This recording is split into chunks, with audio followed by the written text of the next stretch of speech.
Hello, dear students of Basic Electrical and Electronics of Electronics and Telecommunication and Computer Science Engineering.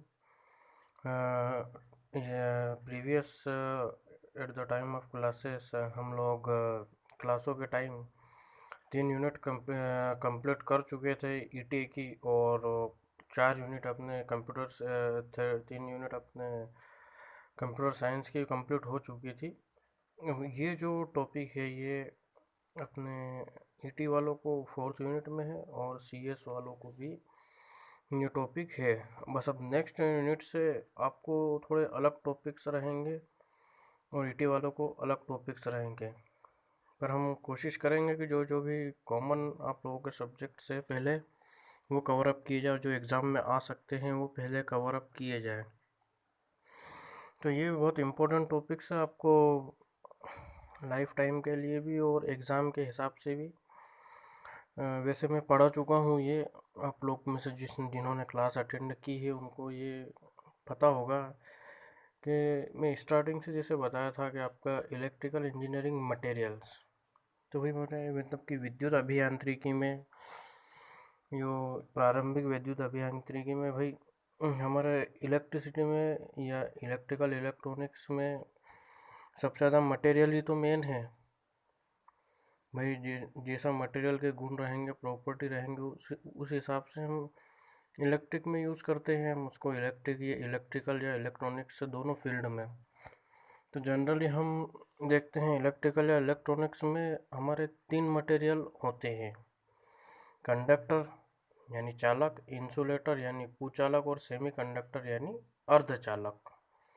तो सबसे पहले हम दुनिया में कोई भी चीज़ है वो सारी चीज़ें मॉलिक्यूल्स से मिलकर बनी है, करोड़ों अरबों मॉलिक्यूल्स से मिलकर के एक छोटी सी चीज़ बनती है, और वो एक छोटा सा जो मॉलिक्यूल्स है वो बहुत सारे एटम्स से यानी अणु से मिलके बनता है। आपने केमिस्ट्री में पढ़ा होगा अणु क्या होते हैं, परमाणु क्या होते हैं, है ना, मॉलिक्यूल्स क्या होते हैं।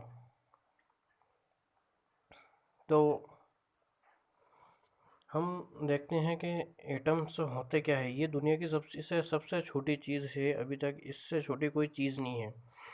ये ऊर्जा का स्रोत होता है यानी सोर्स होता है एनर्जी का, है ना, और इसी से सारी चीज़ों के गुण भी प्रभावित होते हैं, यानी किसी भी चीज़ की प्रॉपर्टी है, उसकी क्वालिटी है, उसका जो गुण है वो कैसा है, क्या है, क्या काम कर सकता है, कहाँ पे उसको यूज़ कर सकते हैं, वो सारी चीज़ें किससे डिसाइड होती है, एटम से।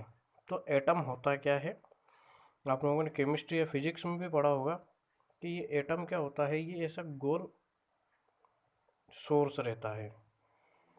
तो इस गोल सोर्स में क्या रहता है, इसमें ये इस प्रकार से गोल बना हुआ रहता है, इसमें ये 4 आसपास गोले रहते हैं जिनको हम ऑर्बिट्स कहते हैं यानी कक्ष कहते हैं,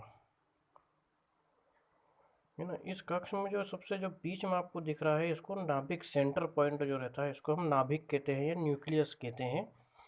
इसके अंदर आपका रहता है न्यूट्रॉन और प्रोटॉन रहता है। इसमें मैं ड्रॉ करना भूल गया, आप लोग ड्रॉ कर लेना। यहाँ पे ग्रीन डॉट दिख रहा है, यहाँ पे प्रोटॉन जिस पे पॉजिटिव चार्ज रहता है और न्यूट्रॉन जिस पे न्यूट्रल चार्ज रहता है ना, जीरो चार्ज। और इसके आसपास जो कक्ष दिख रहे हैं आपको, ये 4-5, इन 4 कक्ष में आपके इलेक्ट्रॉन्स मूव करते हैं, इलेक्ट्रॉन चलन करते हैं यानी घूमते हैं, जिनको हम इलेक्ट्रॉन्स बोलते हैं।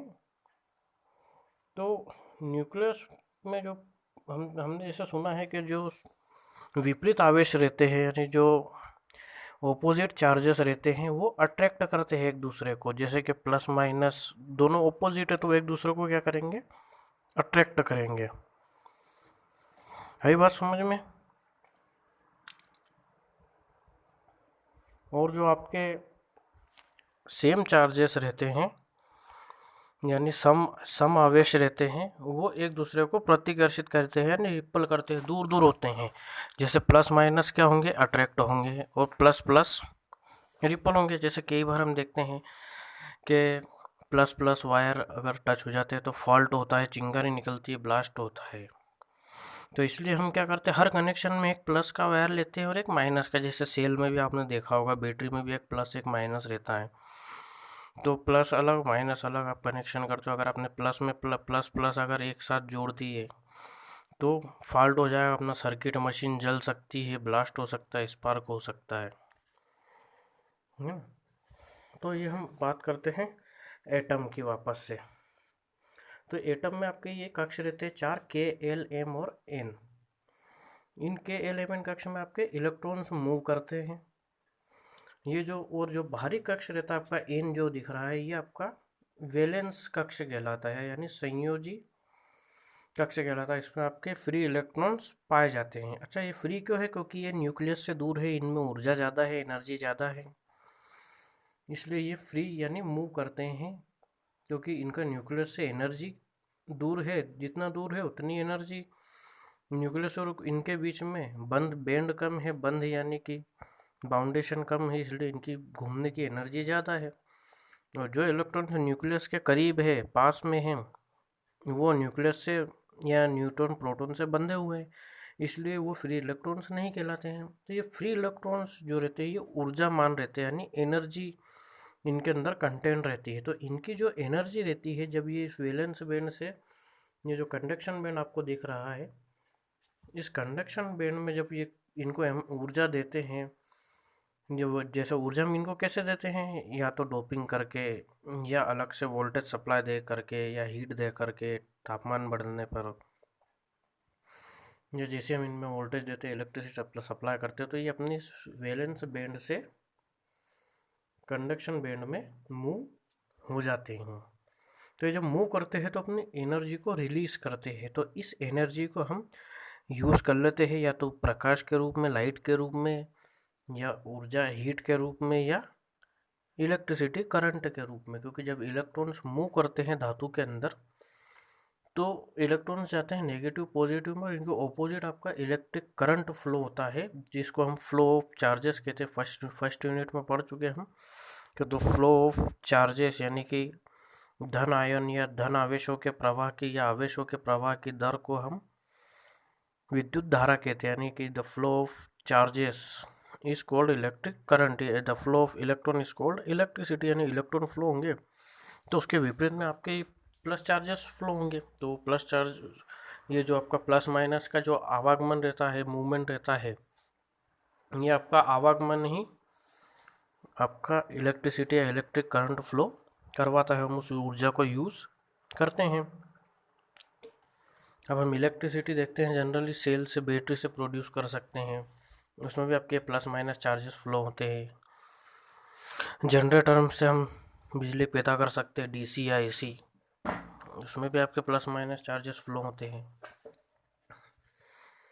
तो ये मटेरियल्स का खेल है सब, कि भाई कौन से मटेरियल के क्या गुण होते हैं। तो ये एटम्स आप लोग को आया समझ में। अब बढ़ते हैं अपन आगे। डिफरेंस और comparison between this thing. Question ऐसे आता है कि भाई निम्न में अंतर बताइए, या right difference between conductor, insulator and semiconductor, यानी कि चालक, कुचालक और अर्धचालक पे अंतर बताइए या इनकी तुलना कीजिए।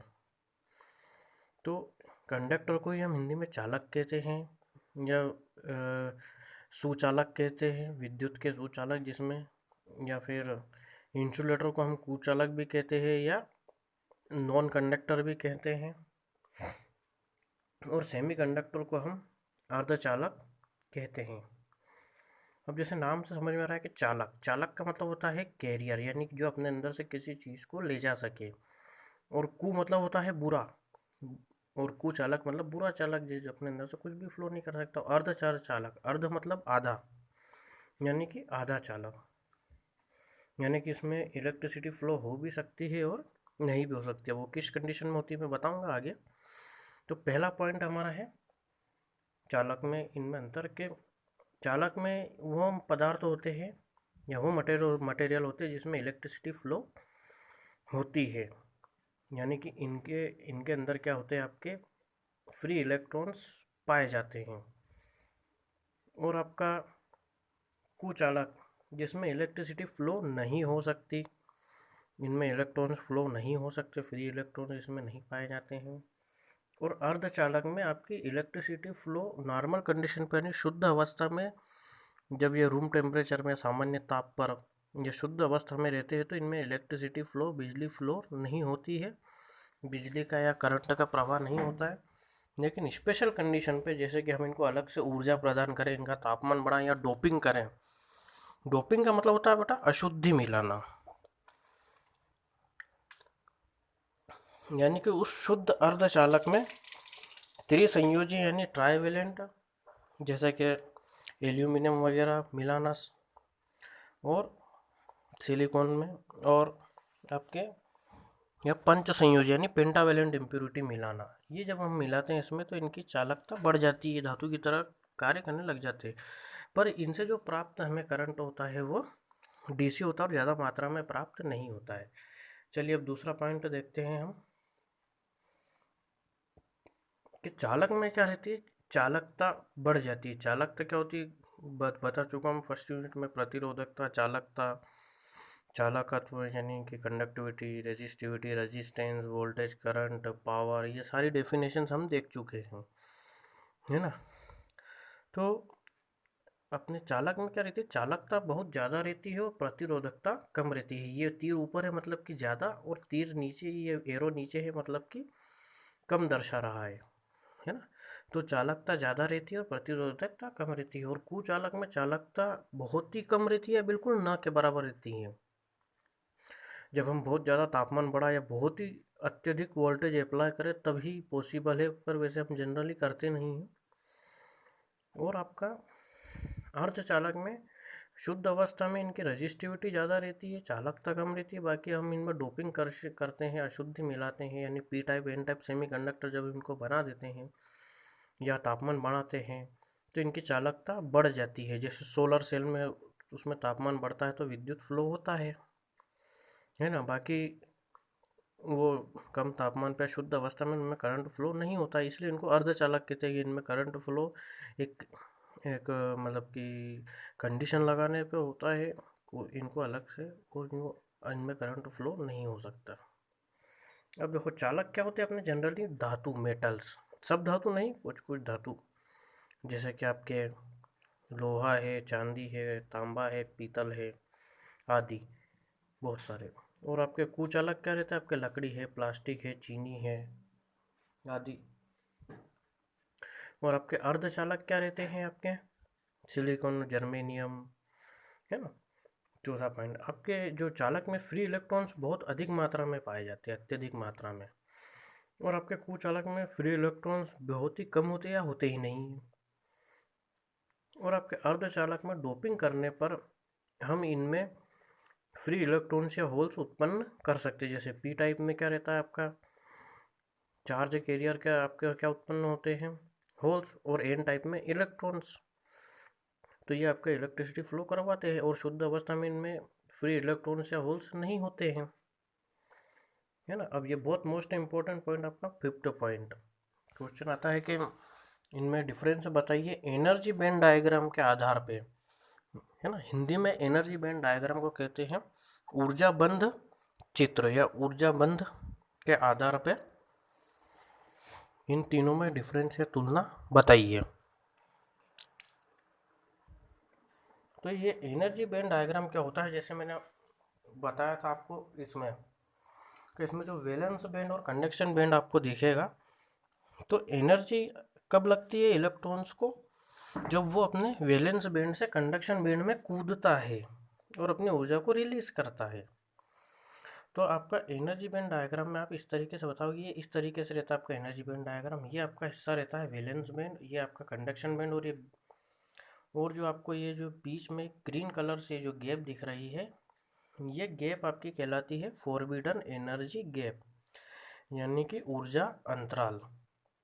यानी कि ये वो अंतराल रहता है जो इलेक्ट्रॉन्स को कितनी एनर्जी और उस गैप को पार करने में या एनर्जी उसको लगानी पड़ेगी उसके चालकता का गुण उत्पन्न करने के लिए। भाई ये वैलेंस बैंड से कंडक्शन बैंड में कूदेगा तभी तो अपनी एनर्जी रिलीज करेगा, तो उसको कितनी एनर्जी लगेगी। तो ये आपका है कंडक्टर का एनर्जी बैंड डायग्राम। तो कंडक्टर में आपका क्या रहता है, धातु में या चालक में वैलेंस बैंड और कंडक्शन बैंड के बीच में गैप बिल्कुल ही नहीं रहता, इसलिए इस आसानी से इलेक्ट्रिसिटी फ्लो हो जाती है, इलेक्ट्रॉन्स आसानी से फ्लो हो जाते हैं। और आपका जो कुचालक में है, कंडक्शन बैंड और वैलेंस बैंड में बहुत ज़्यादा गैप रहती है, क्योंकि इसमें फ्री इलेक्ट्रॉन्स होते नहीं हैं पहली बात तो इनमें ऊर्जा अंतराल यानी फॉरबिडन, ये FEG मतलब है फॉरबिडन एनर्जी गैप है ना, ऊर्जा अंतराल बहुत ज़्यादा अधिक रहता है। और ये आपका अर्धचालक में रहता है, जैसे कि बताया, इसके जो गुण रहते हैं अर्धचालक के, चालक और कुचालक के मध्य में, यानी कंडक्टर और सेमी नॉन कंडक्टर के बीच में, या इंसुलेटर के और कंडक्टर के मिडिल में रहते हैं, बीच में रहते हैं। तो इसमें एनर्जी गैप जो रहेगा वैलेंस बैंड और कंडक्शन बैंड में, इलेक्ट्रॉन्स को जंप करने के लिए वो चालक से तो थोड़ा ज़्यादा लगेगा इसको गैप, पर कुचालक से कम रहेगा, दोनों के बीच में रहेगा। तो जनरली 0.70 या अप्रोक्सीमेटली 1 इलेक्ट्रॉन वोल्ट एनर्जी लगती है इसको कूदने के लिए, इसलिए हम डोपिंग करते हैं या अलग से एनर्जी देते हैं। ठीक है गाइस, अब हम देखते हैं ये वाला पॉइंट हमारा, इलेक्ट्रॉन्स जो रहते हैं नेगेटिव चार्ज कैरियर रहते हैं, है ना। और ये इलेक्ट्रॉन जाते हैं नेगेटिव से पॉजिटिव, क्योंकि जैसे मैंने बताया कि ऑपोजिट चार्ज अट्रैक्ट ही जाता है। आपके जो पॉजिटिव चार्ज हो जाते हैं, Q+ चार्जेस रहते हैं पॉजिटिव से नेगेटिव, यानी आपका करंट फ्लो होता है पॉजिटिव से नेगेटिव, है ना, चालक में। और आपके कुचालक में चार्ज कैरियर होते ही नहीं है।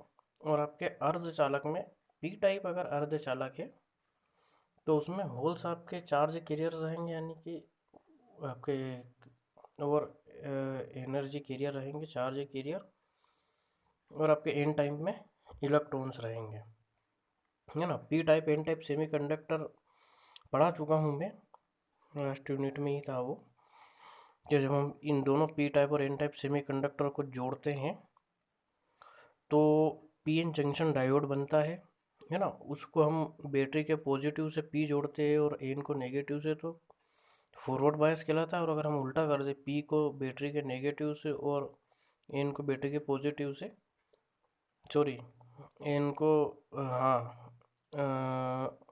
P को हम बैटरी के नेगेटिव से और N को पॉजिटिव से, तो ये रिवर्स बायस हो जाता है। इसमें आपका डायोड कंडक्ट नहीं करता है, यानी उसमें करंट फ्लो नहीं होता है ना। वो जो बीच में एनर्जी गैप वगैरह सब जैसे बता चुका, आप लोग को पता है वो बाकी की प्रोसेस आगे।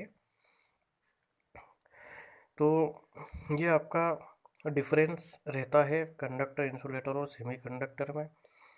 अब आपको इसमें कुछ डाउट हो तो आप अपने पूछ सकते हैं।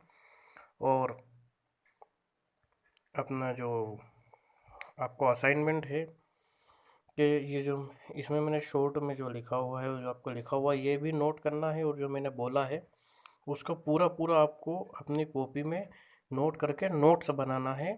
और आपको बिना देखे इनको याद करके खुद से टेस्ट देना है, सेल्फ टेस्ट, ईमानदारी से। इसमें आप ही का फ़ायदा भला है एग्ज़ाम के प्रिपरेशन के हिसाब से। So please complete assignment and make notes. Thank you.